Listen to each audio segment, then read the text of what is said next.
jẹ́ lọ kó lóríire ọmọ tó ń ṣọjọ́ ìbí tòní ó yá. ẹ jẹ́ agbówó ojú gẹ́ngẹ́ sókè ó dìde lé Ọbáfẹ́mi. Mrs Veronica Abídèmí Àjíkẹ́ màmá olóríire ọmọ tó ń ṣọjọ́ ìbí ẹ̀. ọdọọdún ní sẹ́pẹ́ rúwé o ojoojúmọ́ yìí lórí tẹ́ǹgbẹ́ bókẹ́rẹ́ ó lé òkè òkè ń tàṣà ṣébí lókè lókè lóṣù ń kọ́lé sí bàárẹ̀ ni tó ní òun má lo kádàrú òde ọ̀run tá a kọ fún yín ó jẹ gbà bá a sì rẹ́ ní àbùkù tó ní òun má ṣe délẹ̀ kan ìlérí akọ́jú kú màmá olóríire ọmọ ó ti yá máa sọ̀dí wùkẹ̀wùkẹ̀.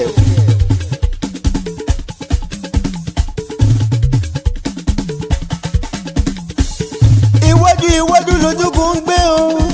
irun àtẹ́lẹsẹ̀ ṣébí tilẹ̀ ló jẹ́ àgbẹ̀dọ̀ kámárì orí ò gbọ́dọ̀ tẹ́lẹ̀ Àjíkẹ́ o ò ní báwọn dẹ́ni ilẹ̀ láṣẹ ọba mi Èdùmàrè. mo ní ẹ má fọmọ owó mu ẹgbẹ́ aláyọnu sọ ọba òkè tó ṣe torí ẹwà fọkùkọ àṣírí ńlá ló jẹ́ ṣẹ́ni olúwa ti gbé sókè ẹ wò gbọ́ ọmọ bó ṣe ń bùyọ.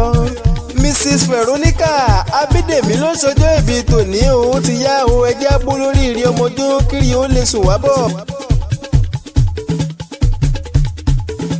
ó kárekáre ọmọ onírèsì òbí ará Ìlódè òbí ni mí òbí nìwọ ọmọ orí ayé ni bàbá wọn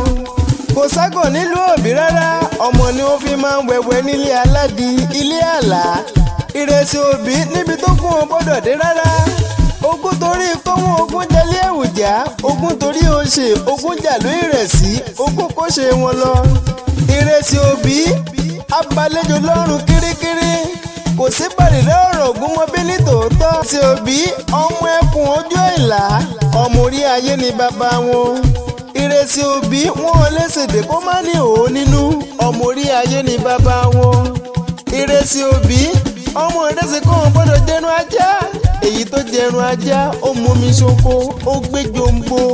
òbí ni wọn ará Ìlódì Àjíkẹ́ múnú ti rójó eré òní mọ̀ọ́yà.